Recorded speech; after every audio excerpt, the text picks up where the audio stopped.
Kwa majina yangu naitwa Winifrida Manyanga, ni wakili na mkurugenzi mwanzilishi wa online initiative inaitwa Voice for Her Right. Nafurahi sana kuwepo siku ya leo, na leo tutazungumza kwenye Kusaga Online TV kuhusiana na swala la dhana ya ndoa. Kulingana na sheria ya ndoa ya mwaka 1971 inatambua kabisa dhana ya ndoa, maisha ya sogea tuishi, kama ndoa halali kisheria kabisa. Lakini kuna vigezo na masharti kuzingatiwa. Kigezo cha kwanza, wahusika hawa wawe wameishi pamoja zaidi ya miaka 2 mfululizo chini ya dari moja. Kigezo cha pili, mwanaume huyu na mwanamke huyu wanaoishi pamoja wawe juu ya umri wa miaka 18.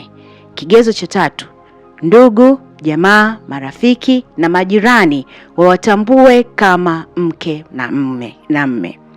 Kigezo cha 4 na cha mwisho ni kwamba kusiwe kuna ndoa yoyote ile inayoendelea baina ya watu hawa wawili.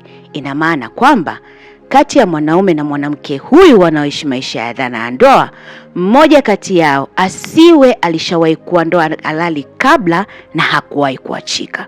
Kwenye masuala ya dhana ya ndoa, mtaani tumezoea kuita sogea tuishi. Kwenye masuala ya dhana ya ndoa, mtaani tumezoea kuita sogea tuishi.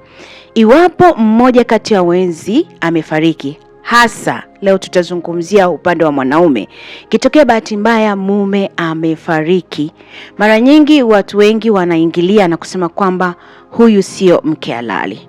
Mimi ningetamani tuzungumze kwamba haki za mwanamke huyu ziko wapi iwapo ameishi zaidi ya miaka 10 chini ya dari moja.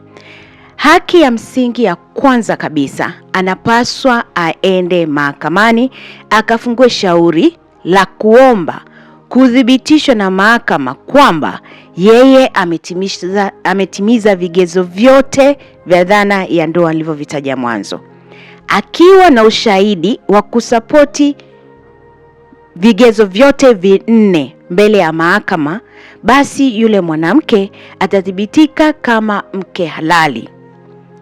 Baada ya hapo atafuata utaratibu wa mirathi kama mke halali wa marehemu. Kwa mfano wa yule mama mjane wa Ngaramtoni, kwa mazingira yale hakuna mtu yoyote kisheria anaruhusiwa kuingilia mali yoyote ile ya marehemu pasipokuwa yeye muhusika mwenyewe ni msimamizi wa mirathi aliyeteuliwa na mahakama. Hivyo basi, hakuna ndugu, jamaa, wala rafiki, wala mtu yoyote yule ambaye anaamini ananufaika na mali ya marehemu ana haki ya kuchukua, kugawanya, kumfukuza mjane kwenye eneo lake pasipokuwa na amri yoyote kutoka mahakamani kwamba yeye ameteuliwa kuwa msimamizi wa mirathi na kwamba anafanya majukumu yake ya mirathi. Tofauti ya hapo, mtu yoyote atakayofanya kitendo hicho, muhusika ambaye ananyanyasika, yani mjane au mtoto, ana haki ya kufungua shauri polisi ya kwamba anavamiwa kwenye eneo ambalo yeye ni mnufaika. Taratibu wa kisheria iko hivi: mtu akifariki, inapaswa kikae kikao cha familia kuteua msimamizi wa mirathi. Hiyo ni step ya kwanza. Step ya pili ni kwenda mahakamani, kwenda kuomba kupitishwa na mahakama kuwa msimamizi wa mirathi. Baada ya kupitishwa na mahakama kuwa msimamizi wa mirathi, ndio sasa muhusika anapaswa sasa aanze kukusanya mali zote za marehemu. 1, kutambua warisi halali wa mali za marehemu. 2, 3, kulipa madeni yote ya marehemu. Baada ya hapo ndo anagawanya mali za marehemu. Akimaliza anaenda kufunga shauri mahakamani. Huo ndo utaratibu wa kufuata katika kugawa mali za marehemu. Si tofauti na hapo. Haki za ule mama, kwanza anatakiwa aende mahakamani apate wakili, aende mahakamani amsaidie kufanya utaratibu wa kuhakikisha kwamba amedhibitika kwamba yeye aliishi maisha ya dhana ya ndoa. Akishatambulika na mahakama kwamba ni mke halali, njia itakayofuata ni kuteuliwa kwa msimamizi wa mirathi. Msimamizi wa mirathi atagawa mali za marehemu, atakusanya, atatambua warithi halali, atagawa mali za marehemu. Kwa hiyo ina maana kisheria mtu yoyote yule ambaye anazitambua vyema, mimi nimempenda yule mama kwa sababu gani? Anatambua vyema mali zote za mume wake. Anatambua kila mali ya mume wake aliyoinunua na mali ilipo. Kwa mtu yoyote yule anayetambua vyema mali za marehemu na anayezijua mali zilipo, ana uhalali kabisa wa kuwa msimamizi wa mirathi. Kwa hiyo yule mama ana haki ya kisheria ya kuwa msimamizi wa mirathi, akakusanya mali za marehemu na kuzigawa kwa warithi halali kwa kufuata utaratibu nilioeleza mwanzo. Kusema la ukweli, imekuwa ni kilio cha wajane wengi kuingiliwa kwenye mali walizozitafuta kwa jasho na waume zao kwa sababu ya ndugu, jamaa na marafiki ambao wanaamini wana uhalali wa kuingilia mali za marehemu. Sheria za mirathi zinatambua mjane na watoto kama warithi halali. Sheria ambao kulingana na dada alivyojieleza, sheria inamsimamia yule dada kwa sababu si Muislamu. Hakuna ndugu, jamaa wala rafiki mwenye uhalali juu ya zile mali isipokuwa mke na watoto. Kwa hiyo watoto wana haki ya kurithi mali ya baba yao. Kulingana na story ya yule mama kwamba kuna mtoto mwingine ambaye alizaliwa kabla. Mtoto aliyezaliwa kabla au wakati wakiwa pamoja na mume wake yule wa mwanamke mwingine, yule mtoto pia ana haki ya kurithi ile mali ya baba yake.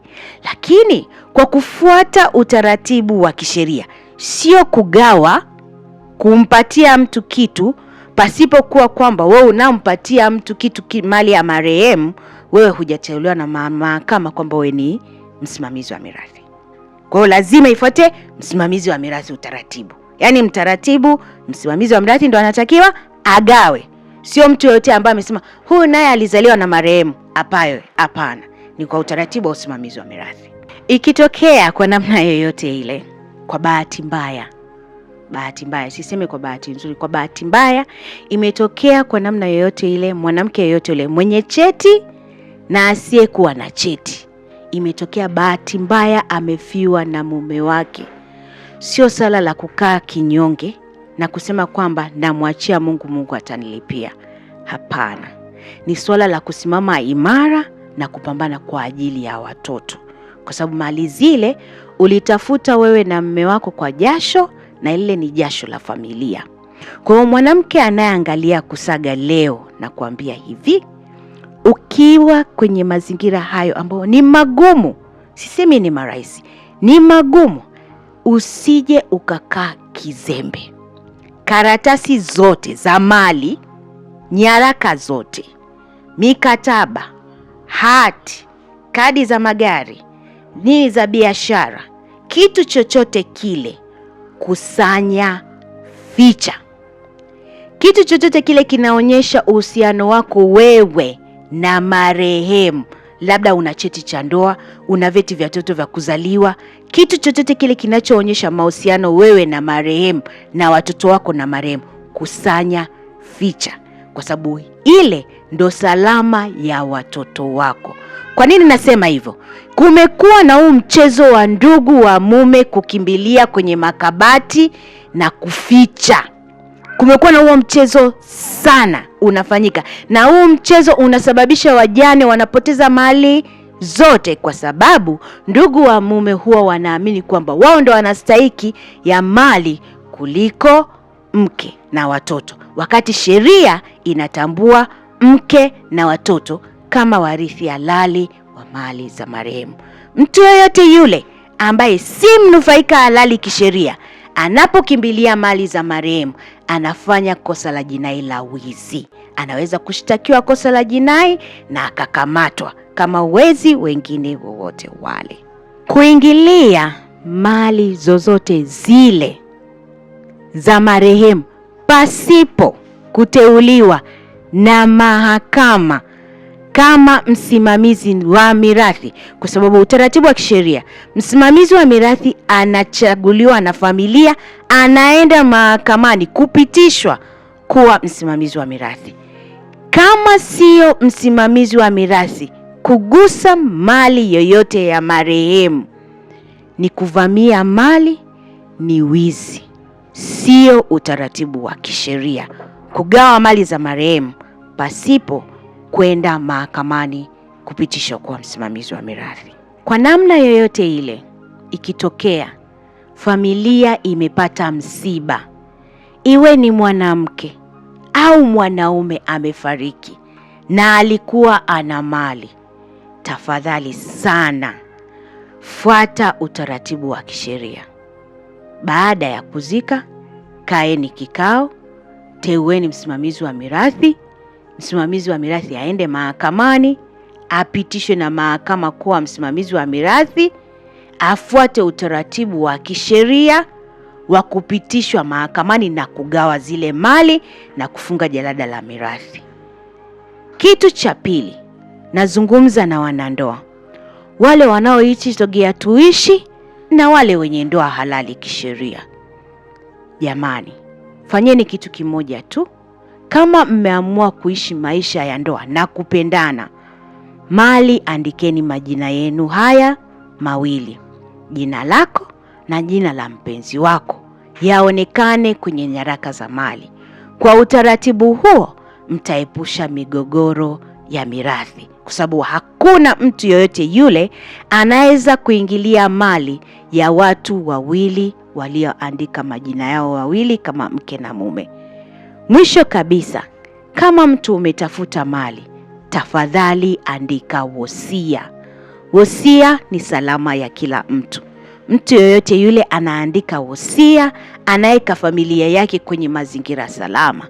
Kama lile swala la dada yetu Angara Mtoni, mume wake angekuwa ameandika wosia na kugawa mali zake vizuri kabisa kwa kufuata utaratibu wa kisheria, basi mali zile zisingeweza kuingiliwa na mtu yoyote yule. Kwenye mazingira ambao eneo mtu amepewa, eneo ni la wakwe, umepewa, mume ndo amepewa, akaambiwa atumie. Mara nyingi watu wakipewa maeneo, hasa ukanda huu wa Arusha, Moshi, ukanda wa kaskazini, mara nyingi huwa wanagawa kwa hatua, hamna nyaraka maalumu ambazo zinaonyesha mtu amepewa. Kwa hiyo utaratibu usalama zaidi ni kwamba unapopewa eneo, hakikisha kuna muktasari ulioandika kuthibitisha lile eneo limegawanywa kwa mtu fulani. Kama hauna muktasari, unapopewa eneo husika, hakikisha ya kwamba unafuata utaratibu wa kisheria wa kupata hati ya zawadi. Ukipata hati ya zawadi, basi uhakika umiliki uko ndani yako. Tofauti na hapo, wale watu wanaopewa maeneo ya boma, basi ni vizuri kabisa kuwe na muktasari wa ukoo unaoonyesha kila mtu amegaiwa eneo lake.